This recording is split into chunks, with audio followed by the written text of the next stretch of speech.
سعودی عرب میں anti corruption کی کارروائیاں جاری ہے۔ اب تک 200 سے زائد افراد کو گرفتار کر لیا گیا ہے۔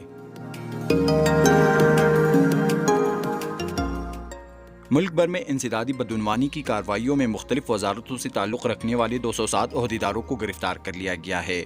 سعودی عرب کی انسدادی بدعنوانی کمیشن نے تاہم گرفتار افراد کی شناخت ظاہر نہیں کی۔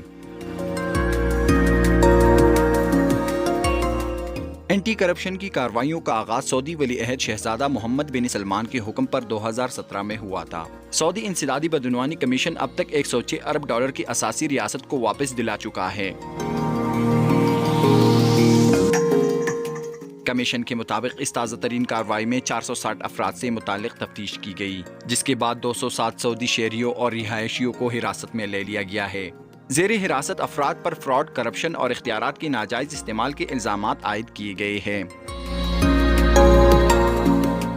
وقاص ہارون، sportsstory.news